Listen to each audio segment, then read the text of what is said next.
السلام عليكم. رائد سابق بالقوات الجويه طارق صلاح. انا خدمت 17 سنه بالقوات المسلحه بالقوات الجويه، وخارج قبل الثوره، وشاركت في الثوره من بدايتها، لان شفت الظلم وخرجت على الظلم ده اللي انا شفته، وقلت مش هينفع ان مصر تتحكم تاني حكم جبري، حكم قمعي. ولما جينا هنا ورحنا عند الحرس وجهت رساله، قلت لقاده الحرس اوعوا توجهوا طلقاتكم على اي حد من شعب مصر. الطلقه دي اولى بيها اليهود، اي طلقه اولى بيها اليهود. لكن برضه مفيش فايده. السيسي كان خائن، اصبح قاتل. السيسي قاتل. انا جاي اقول النهارده لاي حد عايز يعيش بكرامه في هذا البلد في مصر، ينزل الى شوارع مصر، الى ميادين الحريه، الى شارع الطيران، الى ميدان رابعه، الى ميدان النهضه. اخواتكم موجودين في ميدان النهضه لسه محدش فكهم. الحرس حرقوا الخيام النهارده، كانوا عايزين يفكوا شارع صلاح سالم عشان يقضوا على ثورتنا، ومع ذلك اصرارنا ان احنا مكملين. ميدان رابعه مكمل، شارع الطيران مكمل، الثوره مكمله. انا اتصبت النهارده برصاص الجيش في رجلي اليمين لما شفت قناصه وانا ماشي بازايز الخل في شارع الطيران، ومعايا مناديل عشان اللي تعبوا من الغاز وكان بيموتوا، وفي اطفال ماتت عندها شهور، اطفال ماتت من الغاز النهارده.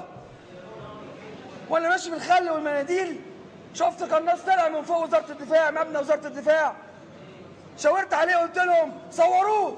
شافني وعارف انه هيضربني، انا عارف انه هيضربني. شافني لف بندقيته وضرب عليا، وجت في رجلي الحمد لله. ربنا كتبني ما اموتش على ايد الخاين، على ايد القاتل، على ايد هذا السفاح الذي هو من ابناء مبارك ومن ابناء السيسي. لازم نفهم، كل اللي في البيوت لازم يفهموا. لو فضلتوا في بيوتكم هيجوا لكم بيوتكم، هياخدوكم من بيوتكم. انزلوا لو عايزين ترجعوا بحريه، لو عايزين كرامه، لو عايزين تنهوا دولة الذل، دولة الظلم. انزلوا طالبوا حريتكم، كملوا ثورتكم ومش راجعين.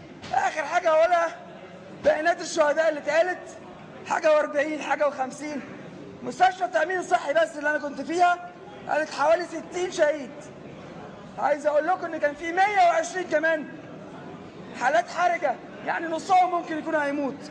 دي مستشفى واحده، يعني هم مش 50 ولا 60، دي مستشفى واحده، يعني ممكن مئات من الشهداء زائد آلاف من الإصابات. وبرصاص الجيش المصري، أنا مش هقول برصاص الجيش المصري، برصاص حسني مبارك، برصاص السيسي، برصاص اليهود.